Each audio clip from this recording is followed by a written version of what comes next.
Thank you, Pooji. If we have a look on this case जहाँ पे multiple bulbs connected and we need to calculate current from a branch, ऐसे बहुत सारे question अलग अलग तरीके से पूछे जाते हैं. Have a look on this. For the four bulbs B1, B2, B3, B4, question says 100 watt each are connected to 220 volt means.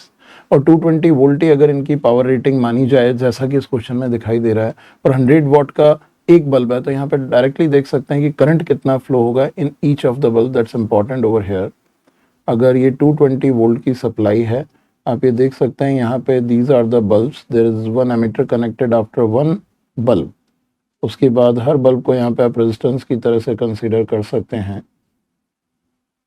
So all can be written of equal resistances और सबकी rating अगर same मानी जाती है तो यहाँ पे जो करंट फ्लो होगा you can say current will be I I I and I because potential difference सबके अक्रॉस सेम है. It is an ideal ammeter तो it will act like a straight wire. So here current will be 4i. So आप यहाँ पे आई का value directly बता सकते हैं. The value of current in this case will be given as P by V. This is 100 divided by 220. That's 5 by 11 ampere and that can be approximated as 0.45 ampere. That's the current flowing through one bulb. ये वाला current वापस चल जाएगा और ये तीनों current यहाँ पे एड अप होंगे. This I, this will be 2I, here it will be 3I. So 3I will be the current through ammeter. So यहाँ पे आप डायरेक्टली करंट थ्रू ammeter को लिख सकते हैं 3I, that is 3 into 0.45, that will be 1.35 ampere. That's the answer to this problem.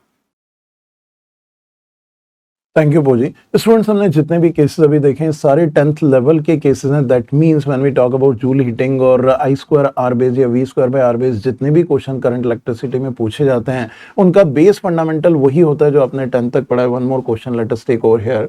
But इन questions को quickly handle करना इटसेल्फ रिक्वायर्स टाइम और आप कितने कम टाइम में इसको हैंडल कर सकते हैं that is what you need to understand.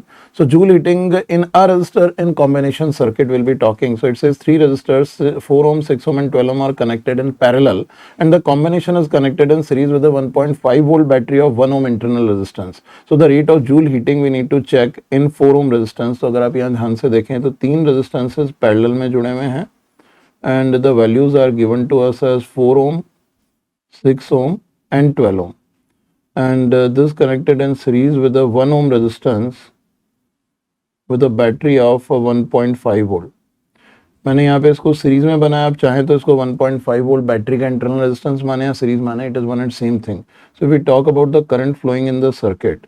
सो 4 6 और 12 का पैरेलल कॉम्बिनेशन आप देखेंगे तो it is 1 by R equivalent is 1 by 4 plus 1 by 6 plus 1 by 12. So this LCM is 12 and here it is 3 plus 2 plus 1, this is 1 by 2. So R equivalent here is 2 ohms.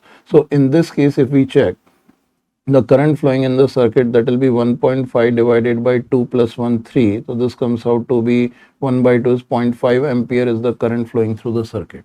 और 1.5 ampere current से हमको निकालना है इस 4 ohm के अंदर कितनी joule heating होगी. तो मान लीजिए ये टर्मिनल A है ये टर्मिनल B है तो what is the potential difference across AB. Potential difference across AB is 0.5 multiplied by 2, that's 1 volt. This implies joule heating in 4 ohm resistance will be equals to V square by R.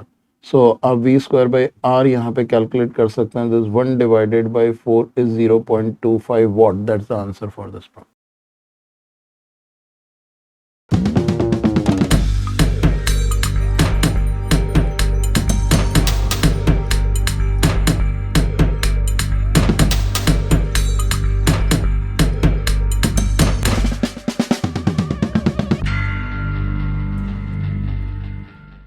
Thank you भोजी. Students as far as thermal effect is concern बहुत सारे cases जरूरत नहीं है. आप fundamentals के ऊपर पहले फोकस कीजिए. What are cases I have taken these are going to help you out in variety of situations. Now let us take up some cases of electrical measurements जिसके ऊपर भी वैरायटी बहुत सारी आती है बट लिमिटेड केसेस के ऊपर अगर आप फोकस करते हैं तो जेईई मेन और नीट में बहुत कंफर्ट लेवल के ऊपर आप चीजों को पिकअप कर लेंगे. So let us talk about a case of change in range of an ammeter. It says ammeter reads up to 1 ampere and its internal resistance is 0.81 ohm. It is asking to increase the range to 10 ampere. What will be the value of required shunt? So here in this case हम देख सकते हैं जब भी किसी ammeter को बनाना होता है तो for a given galvanometer we connect it over the shunt resistance RS in parallel so that extra current get bypass. So इसकी रेंज 1 एम्पियर तक की है बट हमको इसकी रेंज को 10 एम्पियर बनाना है. सो यहाँ पे range is given to us as 1 ampere, that indicates कि 1 एम्पियर करंट जब इस गैल्वेनोमीटर में पास हो गया, इसको आप एमीटर भी कह सकते हैं because 1 ampere is a significant current, so this galvanometer can be related as an ammeter because phenomena is same conversion of galvanometer to ammeter. Student यहाँ कंफ्यूज होते हैं कि यार एमीटर टू एमीटर कैसे बनेगा, तो आप इस एमीटर को गैल्वेनोमीटर ही मान लीजिए जिसकी रेंज 1 एम्पियर है। So when 10 ampere current flows through it, 1 ampere should be pass through it and 9 ampere should bypass. यानी रेजिस्टेंस जो शंट में लगाएंगे वो इतना होना चाहिए कि वो बाईपास करंट कैरी कर ले, यानी 9 एम्पियर एक्स्ट्रा करंट 10 में से ले जाए ताकि ये 10 एम्पियर पे फुल डिफ्लेक्शन कर पाए। और in case of such situations हम सिर्फ पैरेलल पोटेंशियल डिफरेंस इक्वेट करते हैं, which is the base concept of understanding for conversion of a galvanometer into ammeter. तो आप यहाँ पे यूज कर सकते हैं, अगर ये एक्स वाई पोटेंशियल डिफरेंस है तो V X Y will be equals to 1 multiplied by Rg and this should be equals to 9 multiplied by Rs। और इसका internal resistance Rg already given है, दैट इज 0.81, तो Rs का value आ जाता है 0.81 divided by 9 which comes out to be 0.09 ohm. That's the answer for this problem. तो student same concept यहाँ पे उस फंडामेंटल लेवल पे भी ले लेता हूँ जो आपने कॉन्सेप्ट वीडियो में कॉन्सेप्ट कवर किया होगा, that is conversion of galvanometer to ammeter, because the previous question was kind of ammeter to ammeter conversion, जिसमें फंडामेंटल लेवल पे कई बार स्टूडेंट्स को कंफ्यूजन होता है, but it is one and same thing. Have a look on this case. A galvanometer having a coil resistance of 100 ohm gives a full scale deflection when a current of 1 milliampere is passed through it.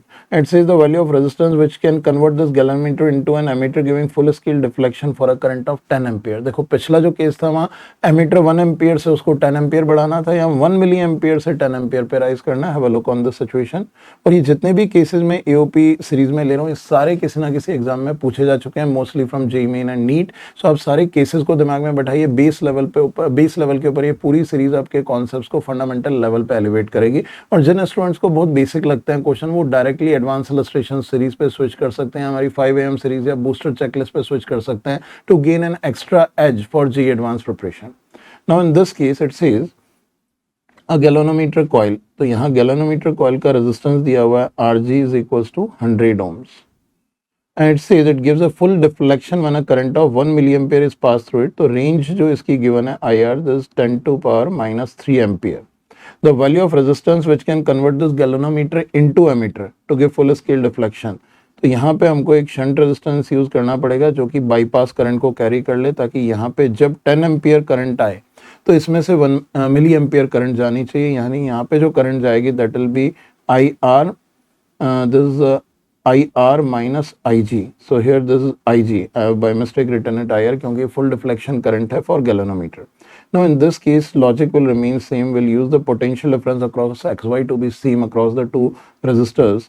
So here VXY can be written as IR minus IG, that is 10 minus 10 to power minus 3 is the current multiplied by RS divided by, and this is the voltage, and this should be equals to this 10 to power minus 3 multiplied by Rg which is 100 ohms।